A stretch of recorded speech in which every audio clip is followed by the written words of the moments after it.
and welcome to another episode of From the Newsroom. I'm your host, Ariel Adams. Last week, CMO students enjoyed an extra long Thanksgiving break.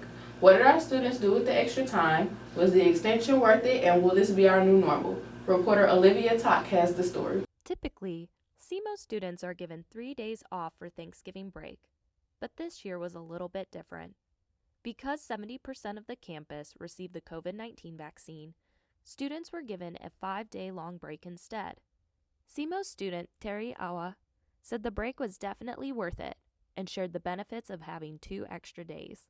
I had to, take a time off the stress of schoolwork, and, it was really helpful. Now I'm back, kind of energized and ready to go.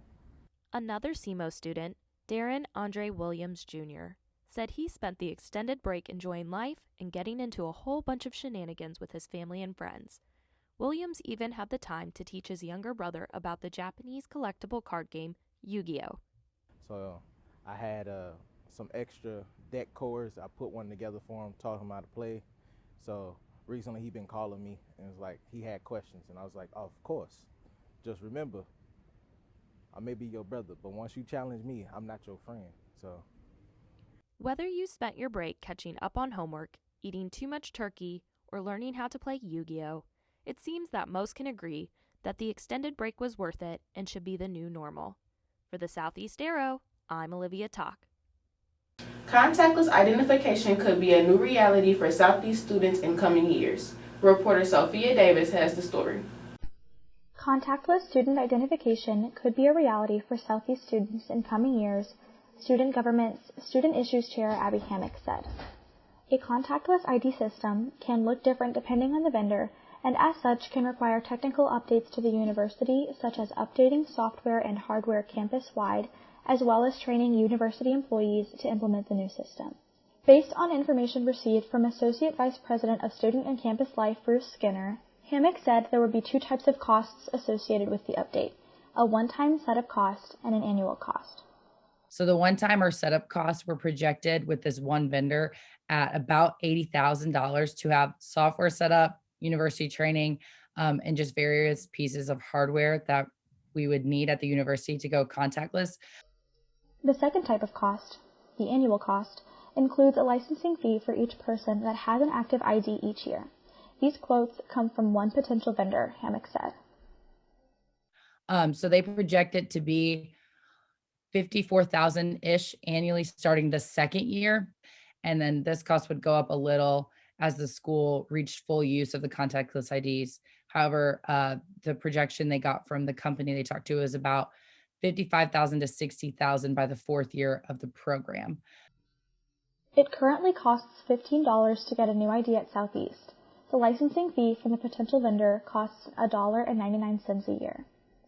Hammock said there are no concrete plans to implement contactless identification at Southeast at this time. However, contactless IDs could be implemented at Southeast within the next 3 to 5 years. From the Southeast Arrow, I'm Sophia Davis. CMO students were just able to enjoy a live drag show performance. Reporter Kaylee Davis has the story. The LGBTQ+ Resource Center hosted the CMO Campus Drag Show at Shuck Recital Hall on Friday evening. From wardrobe changes behind the scenes to having a full-on outfit change on stage, the show had all the wow factors. 6 drag queens performed for a lively audience of students, parents, and interested viewers.